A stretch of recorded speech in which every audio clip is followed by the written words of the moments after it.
Ngayong Palm Sunday, bida ang mga palaspas. Pero alam nyo bang ang dahon ng nyog, napakalaki ng papel sa industriya ng kakanin sa Western Visayas.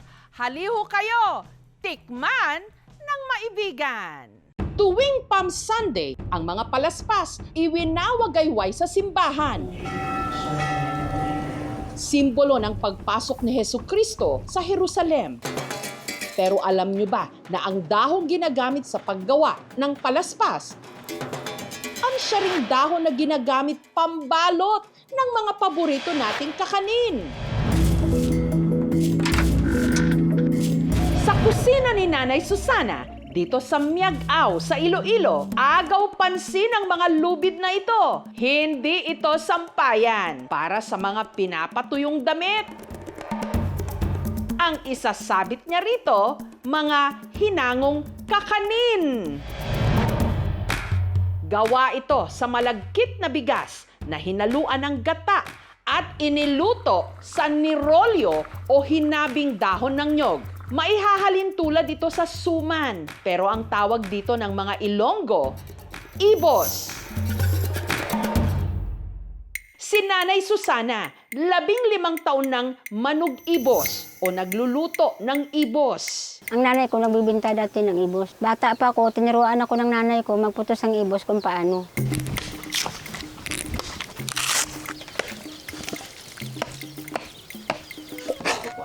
Ito nga niyog, pres nga katapa. Ito ang niyog namin sa bukid nga ginabutang sa ibos.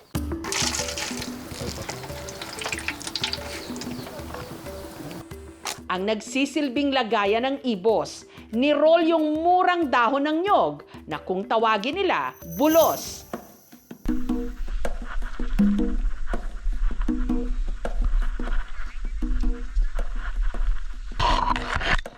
Ang babaw bila ka raw ang pinaka, manghod nga bulos. Ang ras sa tapad mo bila ka raw. Dahil ang mura. Ulog ko. Ed. Saan? Pangputos ang ibos, ang bulos, daon ng niyog ba? Kasi kung matanda, masisira siya. Iniinit na ito ng daon ng niyog para lumambot. Dati hindi ako marunong kung magputos. Yung ginano ko ba? Yung pinag-aralan ko kung paano. Ugat ng niyog, panglak ng pamutos ng ibos.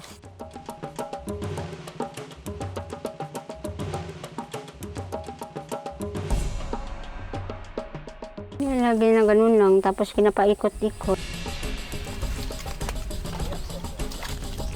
Tuhog mo siya, tapos maklip mo sa randi, magbungkag.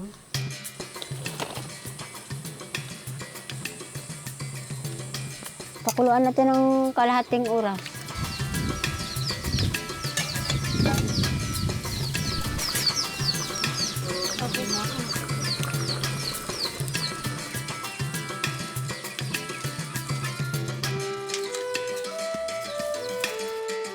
Ang ibos ko, ginahang ko para sa 3 kaadlaw hasta sa 4 days, hindi mapadis. Ganito ang kulay, kaiba. Kasi bagong pakuluan. Pre-colonial, pre-Spanish era pa yan. Ang pagbalot ng ibos, basically, hindi lang yan sa ganda. It's a preservation way also. Babalatan mo lang siya, mas magaan siya dadalhin for the farmers.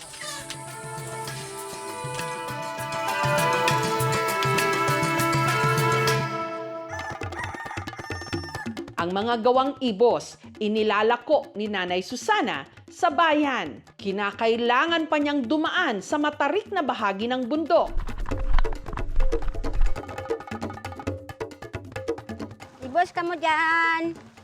Kahit mabigat, ginaano ko na lang. Kaya ko, araw-araw may kinakuhaan ako ng allowance ng mga anak ko. Bibinta ko sa kang ibos sa isang araw 150 pieces. Kung minsan, mga 200 pieces.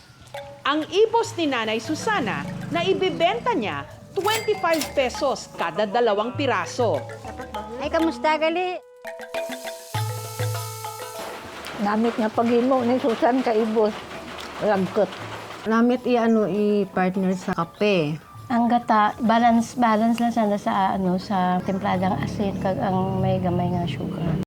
Ang buhay ni Nanay Susana, hindi raw sing-tamis ng gawa niyang ibos. Ang kanya kasing mga magulang, pinaslang dahil daw sa agawan ng lupa. Sinunog sila tapos kinpatay. Tapos namatay ang ginikanan ko. Natutuhan naman mamumuhay ko. Marunong pala ako mag-ibos para ibibenta ko. Kaya may mga orders ako. Daron sa mga Canada, sa mga Switzerland, Taiwan.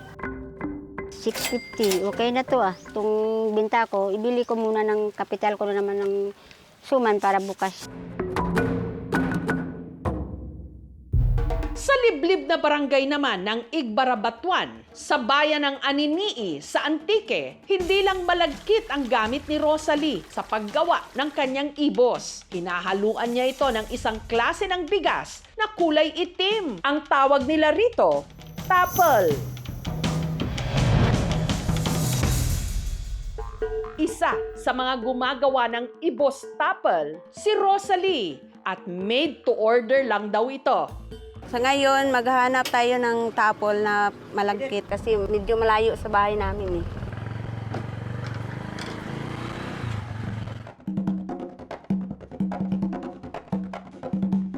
Minsan lang po ako magkaroon ng topple rice kasi minsan lang din nagbibigay si supplier. Ang tapol rice, may gamot yan sa diabetes, kaya gusto nila na may tapol ang ibos. Itinuro ko sa bata ko, nagtitigado kami mo. Mulang pinamana ko, wala na. Ang pareho ka ibos, kami nga magpamilya, deket-deket nga daw ga buruligay bala, kang mag-ubra.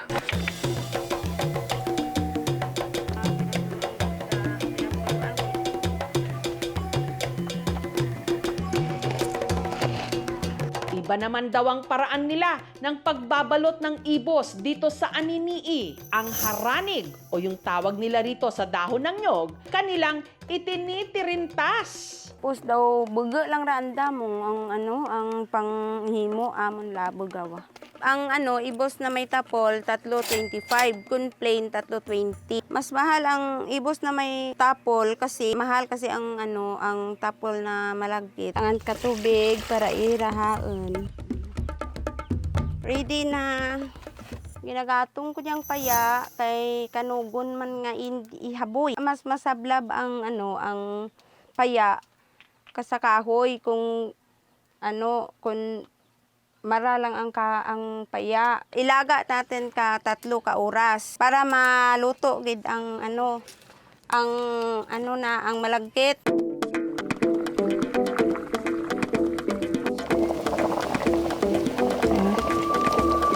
Ang ibos na may tapel. Perfect daw ipares sa ipinagmamalaking muscovado ng Antique. Mas malagkit siya kapag may tapol. Thank you. 4 na dekada na itong negosyo ni Elsa. Bakal kay boss nong? Mula pa taong 1985, kaya itinuturing na siyang institusyon sa pagluluto ng kakanin sa kanilang lugar. Kung mag-market day, ang ibos namon, gaubos, ginakulang pag ibaga saga pabla ko maibos kunwara.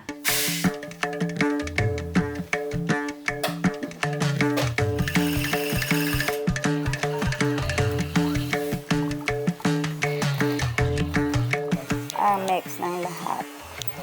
Ayan.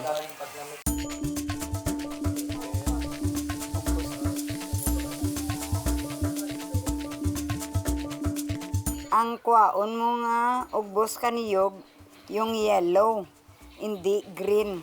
Nga katulad na ginapaspas kung Semana Santa.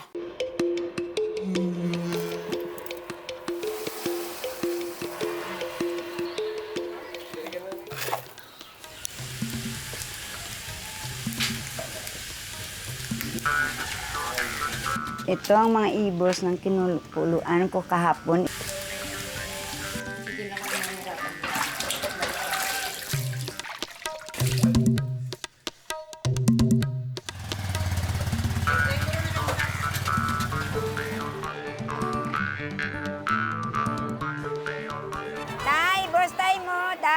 Ibos, day. Ang ibos ng gimbal, paborito naman nilang ipares sa matamis na mangga. Medyo maalat-alat nga, masarap talaga siya. Ito naman talaga ang kombinasyon niya kasi ang mangga parang ulam na rin. Sang una, nag-supply kami sa mall na proud man ako tapos nalipay man ako nga ng paggawa ko ng ibos. Dahil sa ibos, na itaguyod niya ang mahigit 100 niyang mga anak. Nang maliliit pang mga anak ko, mahirap eh. Amuray, Diyos ako sa magkakanin. Ang kabataan ko, 13 kabilog, pero eskwela ko sila. Ang pagsasama ng mga taga-Panay mas lumalagkit at ang kanilang araw mas tumatamis dahil sa kanilang ibos. Thank you for watching, mga kapuso. Kung nagustuhan niyo po ang videong ito, subscribe na sa GMA Public Affairs YouTube channel. And don't forget to hit the bell button for our latest updates.